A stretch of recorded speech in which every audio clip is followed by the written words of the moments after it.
বিশ্ব ইতিহাসে এমন এক পারমাণবিক বোমা রয়েছে যার মাত্র একবার বিস্ফোরণে সৃষ্টি হয়েছিল আকাশ ছোঁয়া আগুনের মেঘ, পৃথিবী কেঁপে উঠেছিল তার কম্পনে, আর মানুষ স্তব্ধ হয়ে গিয়েছিল ভয়াবহ পরিণতির কল্পনায়। আর সেই বোমার নাম জার বোমা। কারা তৈরি করেছিল সেই বোমা? বর্তমানে কার কাছেই বা আছে সেই বোমা? বিশ্বের ইতিহাসে এখন পর্যন্ত সবচেয়ে শক্তিশালী পারমাণবিক অস্ত্র জার বোমা, যা তৈরি করেছিল তৎকালীন সোভিয়েত ইউনিয়ন বা বর্তমানে রাশিয়া। শক্তিশালী এই বোমার মূল নাম ছিল হাইড্রোজেন বোমা। 1961 সালের 30 অক্টোবর এটি পরীক্ষামূলকভাবে বিস্ফোরণ ঘটানো হয় নোভেয়া জেমোলিয়া দ্বীপপুঞ্জে, যা অবস্থিত আর্কটিক মহাসাগরে। জার বোমার বিস্ফোরণ শক্তি ছিল 50 মেগাটন TNT, যা হিরোশিমার পারমাণবিক বোমার চেয়েও 3300 গুণ বেশি ধ্বংসাত্মক। লিলি হালাল বিউটি সোপ, BSTI কর্তৃক সনদপ্রাপ্ত দেশের প্রথম হালাল বিউটি সোপ, দীপ্তিময় উজ্জ্বল ত্বকের জন্য।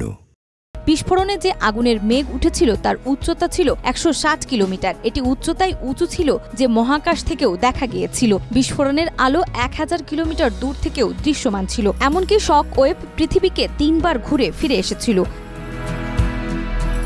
জার বোমা কোনো যুদ্ধক্ষেত্রে ব্যবহারের জন্য নয়, বরং ছিল এক প্রকার ভয় প্রদর্শনের প্রতীক। স্নায়ুযুদ্ধের উত্তপ্ত সময়ে এটি ছিল সোভিয়েত ইউনিয়নের পক্ষ থেকে যুক্তরাষ্ট্রের প্রতি কড়া এক বার্তা: আমরা পারমাণবিক দানব গড়ে তুলেছি, সাবধান হও।